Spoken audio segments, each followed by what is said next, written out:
Mula po sa Bohol, balikan ho natin ang aking pwesto dito po sa Cebu City. Sino pong mag-aakalang ang dating tennis court, fire station, gym at chapel ay magsisilbing evacuation center ng mga pasyenteng naging biktima ng lindol. Nandito po ako nakatayo sa fire station sa harap po ng Cebu City Medical Center.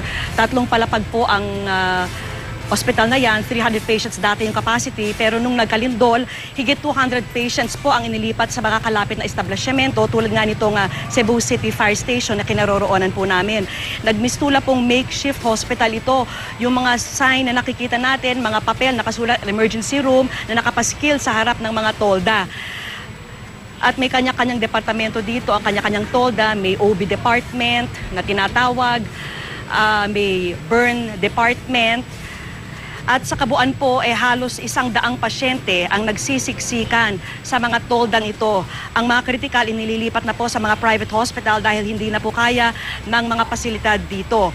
Naghalo-halo po ang mga kaso ng mga pasyente rito. May sakit sa asthma, diabetes, dengue at nagtsatsaga po ang mga kamag-anak sa pagpipisil nitong mga ambo bag na nakita po natin kanina, no? Talagang halinhinan po sila, mga magkakapatid po, para pisilin po itong ambo bag na nagsisilbing respirator ng mga pasyente dahil naiwan nga ang ibang gamit doon nga sa ospital at sinusubukan nilang balik-balikan unti-unti ang mga gamit, ngunit bawal din pumasok dahil nangangamba sila sa maaring pinsalang idulot ng mga bitak-bitak na nakita doon nga sa pangalawang palapag ng ospital.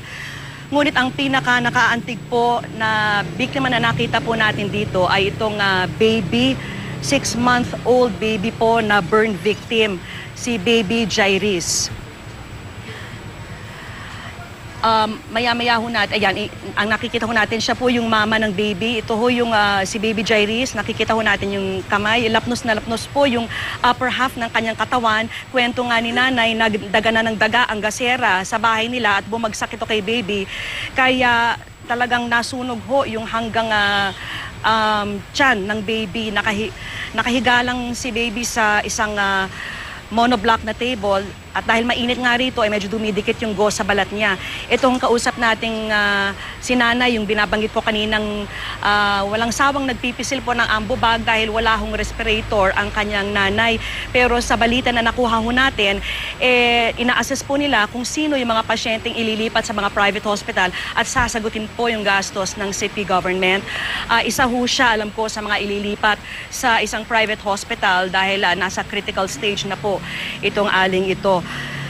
Pero ayon po kay Cebu City Mayor Michael Rama, hinihintay pa nila ang payo ng City Engineering Office, depende po sa kanilang pag-assess sa structural integrity ng gusali ng ospital na nga kung pwede nang gamitin itong ospital. Pero sa mga nakikita natin, mukhang matatagalan pa dahil nakita natin yung bitak-bitak doon nga sa ospital kanina.